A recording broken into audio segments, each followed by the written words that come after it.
안녕하십니까? 잘 지내셨습니까? 네. 주말에 나오시려고 그러니까 죽겠죠? 진짜 힘든 거예요, 진짜로. 아이고. 네. 저는 주말이 없어요. 토요일 날, 주말에 이제 이런 과정이 많으니까. 그래서 지금 제가 이걸 몇 년째 하고 있냐면 5년째.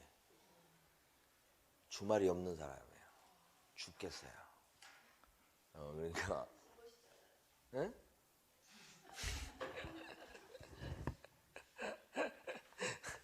그래서 이제, 아니, 근데 수강생분들 딱 지켜보면 주말에 나와가지고 하루 종일 수업 듣는 게 힘들어요. 진짜로. 근데 제가 처음에 이거 할 때 하루 종일 8시간, 막 7시간 수업을 하는데 진짜 힘들더라고요. 근데 이제 막 또 시간이 지나니까 또 적응이 돼요. 그래서 하루가 금방 가요.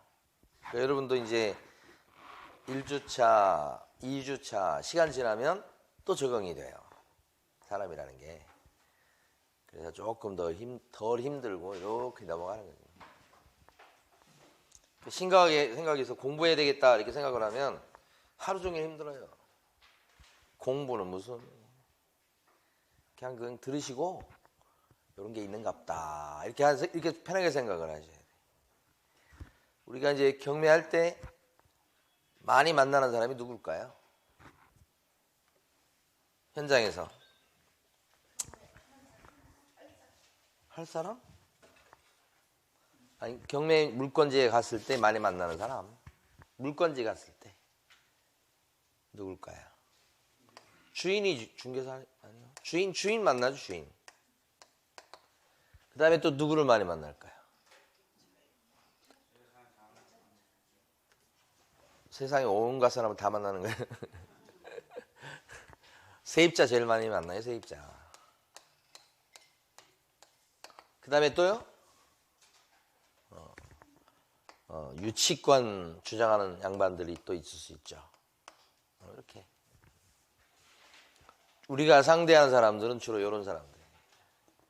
그 중에 제일 많이 만나는 사람은 세입자예요. 그러니까 경매 기초로서 많이 하는 게 세입자가 어떤 권한이 있냐. 우리 입찰 들어간 사람 입장에서는 그거 공부하는 거예요, 처음에. 그래서 세입자의 권한 중에 제일 센 권한이 뭐냐 그러면 대항력이라고 그래가지고 낙찰 받은 사람한테도 막 보증금 내놓으라고 하고 못 나간다고 하고 막 그런 게 있잖아요. 버팅기는 거. 그걸 대항력이라고 그러잖아요. 이거 주장하려면 살고 있는 그 주소지에 전입신고 돼 있으면 된다. 이게 가장 기초이면서 제일 중요한 거잖아요. 세입자는 이렇게 이제 나라에서 보호를 해주고 있는데 또 하나 보호해주고 있는 게 뭐냐면 혹시 잘못돼서 경매로 탁 넘어가더라도 세입자는 세입자 관점에서 나라에서 보호해주는 거. 보증금을 갖다가 배당해서 탈 수 있도록 해준다는 거지. 그걸 뭐라고 부르냐면 우선 변제권 이렇게. 우선 변제권은 배당해서 탈 수 있게 한다는 건지 이게 몇 등이냐 이건 아니요. 몇 등이냐 이것은 아직 모를 일이야. 그죠? 그러니까 우선 변제권이 있다고 그랬을 때 이제 1등으로 탄다고 착각하는 경우 되게 많은데 그게 아니고 등수는 모르겠으나 배당해서 보증금을 탈 수 있도록 하는 거지. 그러려면 여기 세입자 같은 경우에 뭘 받으셔야 돼? 확정일자 받으셔야 된다. 이렇게 배우시잖아요. 근데 전제는 주민등록 전입신고가 됐다는 전제 하에서 확정일자를 받아놨을 때 이 권리가 생긴다. 이렇게 되는 거지. 그러니까 세입자에 대해서 오늘 이제 거의 이제 끝내고 다음으로 넘어가 보려고 하는 거예요. 그러니까 오늘 주 내용은 세입자 내용들이 이제 거의 많이 나와요. 근데 혹시 이제 공부하셨던 분들 중에 보면 최우선 변제권이라고 하는 게 있죠. 이 최우선 변제권은 세입자 중에 보증금 액수가 조금밖에 안 됐을 때 배당해서 탈 때 선순위 권리자가 혹시 있더라도 세치기에서 보증금의 전부까지는 아니고 일부를 타갈 수 있도록 해주는 거. 세치기 할 수 있는 권리가 최우선 변제권이죠. 이런 것들은 경매 실무에서 거의 다 다뤄지지 않아요. 거의 요거야. 그럼 얘가 최우선 면역권이 좀 문제되는 케이스는 어떤 경우냐면 드문데 얘는 이제 우리 나중에 심화 과정에서 배웁니다만은 다가구 원룸일 때 그때 이제 최우선 면역권 얘기가 좀 나와요. 그러니까 기초 과정에서 최우선 면역권에 대해서는 뭐 살짝 하고 넘어가면 돼. 근데 나중에 가면 이제 다가구 원룸에서 그 임차인들 보면 보증금 뭐 3천에 들어선 사람, 뭐 2천에 사는 사람 그런 사람들 있잖아요. 그럼 최우선 면제권 막 이렇게 생겨가지고 새치기 하고 뭐 그때 잠깐 나와요, 잠깐. 그리고 그것도 막 자세히 등수 1등, 2등, 3등, 4등 그러지 않고 우리 입찰자 입장에서는 다 뭉뚱그려가지고 그죠? 그냥 퉁 치는 식으로 분석하면 돼. 복잡하지 않아요, 살지. 나중에 해보시면. 근데 얘네들은 특징이 뭐냐면 거의 대항력이 없어요. 대항력이. 그러다 보니까 권리 분석할 때 그렇게 어렵지도 않아요. 주로 요 내용이에요. 그래서 그런데 그 내용 위주로 해서 이제 오늘 수업을 진행할 거고 그 다음에 이제 그 경매 중에 보면 지분 경매라고 하는 것을 이제 오늘 설명을 드릴게요. 지분 경매가 경매 여러 파트 중에 아주 제가 볼 때는 최소한 4분의 1 정도를 잡아먹어요. 지분 경매가. 아파트 지분 경매도 지금 꽤 있고 그 다음에 빌라 지분 경매도 있고 땅 지분 경매도 있고 그 지분 경매가 경매에서는 중요 파트 중에 하나가 돼요. 여기가. 네. 보통 처음에 할 때는 이제 지분 경매 물건을 많이 건드린단 말입니다. 그래서 여기에 어떻게 수익이 나는지 그런 거에 대해서 이따가 자료를 나눠드릴 거예요. 우리 교재에는 없어요. 그 자료 가지고 오늘 또 사례 보면서 설명을 드릴 거고. 이렇게 하고 뭐 모르겠습니다. 또 기회가 되면 우리가 이제 아파트 위주로 많이 하게 되는 것은 시세 조사가 좀 쉬워서 그래요. 처음에 하기에는 아파트나 오피스텔이 좀 쉬운 물건이에요. 분석하기에. 좋지 않게 이걸 좀 하고 조금 이제 어려운 것은 이제 빌라 쪽으로 가면 시세 분석이 조금 쉽지 않으니까 이런 게 좀 그래서 요 부분. 근데 아파트 나오면 언제나 또 많이 나오는 게 뭐냐면 들어보셨나 몰라요. 대지권 미등기 뭐 이런 게 있어요.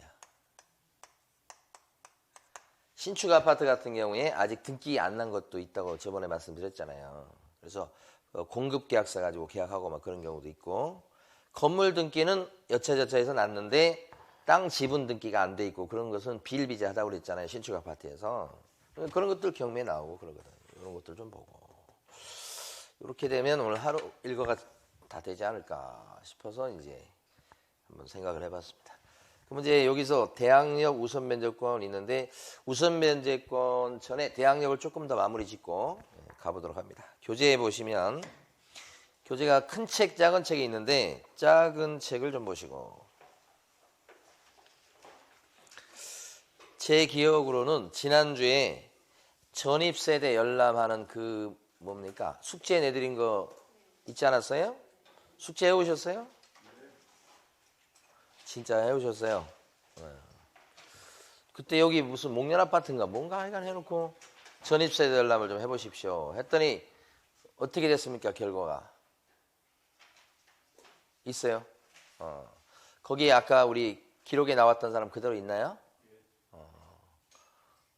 한번 줘보세요. 그거. 해오신 분? 안 해오신 분? 그 뭐 꼭 보면 그 숙제 안 해오는 학생은 꼭 있죠. 없으면 학교가 아닙니다. 네. 그러면 네.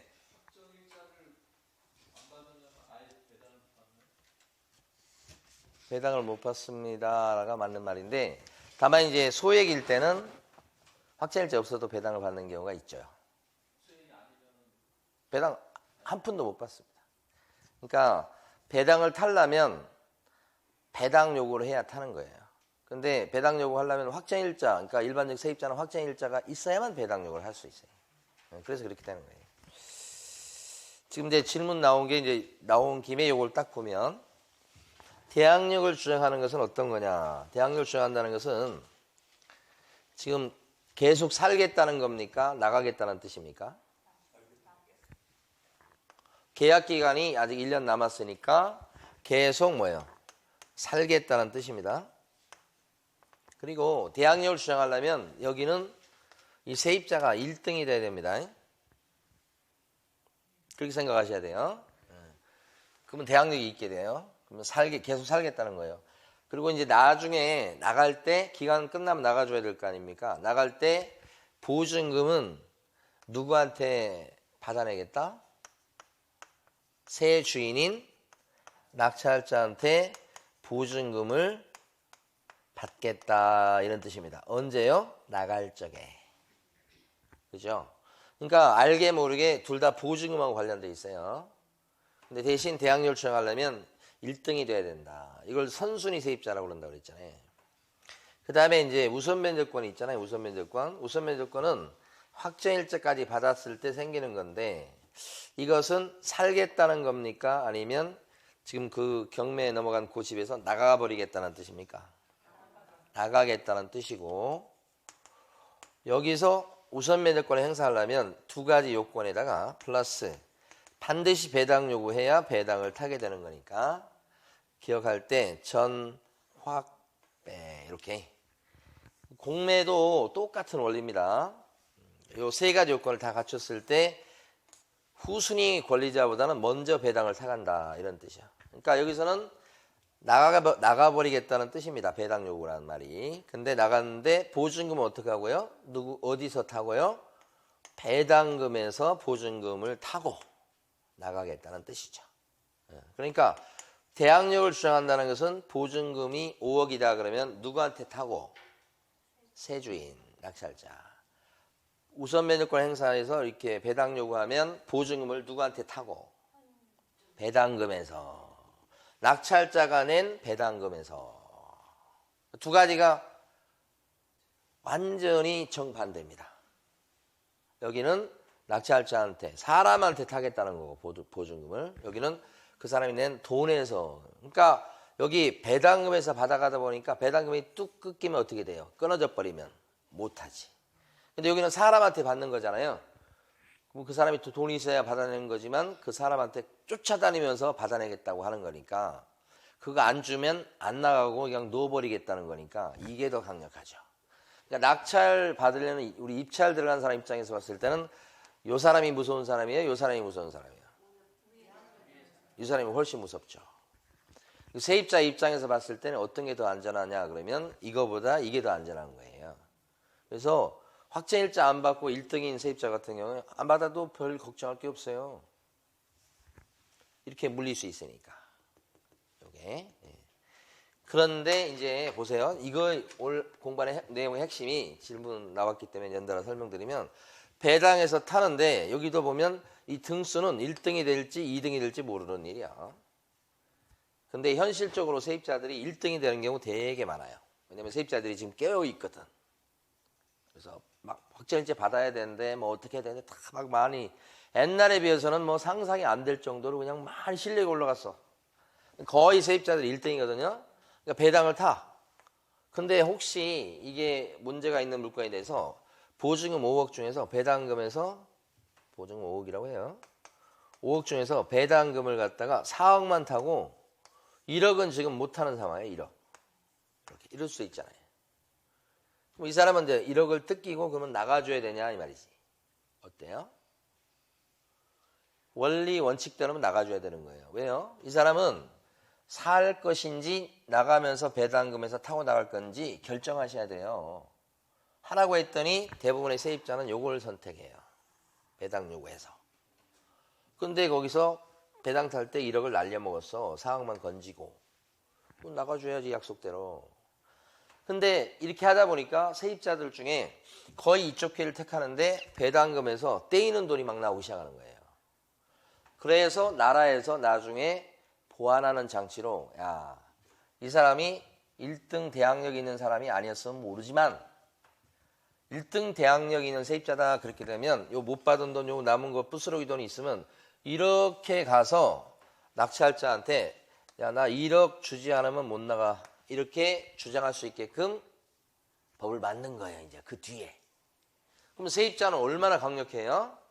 이렇게 되면 여기서 타보고 다 못하면 전제는 선순위 세입자일 때를 전제로 하는 겁니다. 후순위 세입자는 꽝이요. 그건 안 되는 거고 이렇게 해서 가는데 다 못 받으면 이렇게 하는 거지. 그래서 경매 물건 중에는 이런 형태의 세입자, 선순위 세입자면서 배당에서 1등인 세입자가 엄청 많은 거예요. 그럼 지난주에 공부했던 내용의 핵심이 뭐예요? 핵심. 세입자가 있는데 선순위 세입자에서 그 말소 기준보다 먼저 전입신고한 세입자가 있는데, 그죠? 그 사람은 확정일자 안 받아놓고 뭐 배당 요구도 안 하고 요쪽은 없는데 대항력 수용할 수 있는 세입자다. 보증금이 5억이다. 그러면 어떻게 한다고 그랬어요? 5억을 물어줄 생각으로 입찰가를 적어야 되니까 입찰가가 낮아져야 됩니다. 그거 지난주에 한 거 아니에요? 그 한마디 하려고 8시간을 버린 거 아니에요? 근데 이 대항력의 내용이 변형되는 형태가 나오기 시작하는 거예요, 여러분. 그러니까 대항력이 제가 권리분석의 50%라고 말씀드렸는데 그 대항력 내용들이 방금 전에 말씀드린 것처럼 선순위 세입자, 배당 요구 안 하고 이건 가장 기초적인 거예요. 두 번째 대항력의 내용은 이것도 있고 이것도 있는데 배당 요구해서 배당 타보는데 다 못하고 부스러기 남았다 그랬을 때 인수 금액, 물어줄 금액이 나오는 거 있죠, 돌아서. 요게 두 번째 이제 대항력 내용이에요. 요건 바로 보이는 게 아니죠. 한번 꺾어서 들어오죠, 요렇게. 이런 케이스가 경매 물건에서는 넘쳐나요. 맨날 그런 것만 나와요. 이 케이스가 제일 많은 거예요. 그 다음에 이제 질문 들어오는 바람에 그냥 제가 설명드린 거예요. 자, 그 다음에 여기 보면 전입세대 확인서 이렇게 띄워 보셨는데 잘 띄셨어요. 보통 보면 세대주의 전입 날짜랑 최초 전입자의 전입 날짜가 보통 같아요. 거의 이렇게 되는 케이스가 요새는 옛날하고 달라서 시민들의 인식이 어떻게 됐냐면 되게 많이 인상이 됐어요, 여러분. 그래가지고 제가 이거 확인해 보면 거의 최초 전입자랑 세대주 전입일자 거의 같은 경우가 거의 대부분이에요.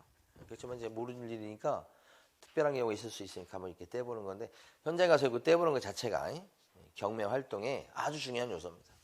잘 떼보셨어요. 뒤에 거 하나 더 있는데 이건 뭐죠?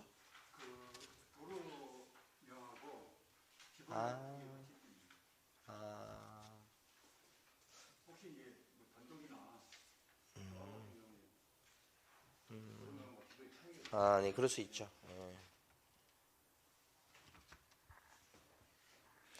뒤에 것은 그러니까 집원 주소로 떼보셨다는 얘기입니까? 예. 원래 전입신고는 집원 주소로 합니까? 도로명 주소로 합니까? 전입신고는 도로명 주소로 하시게 돼요.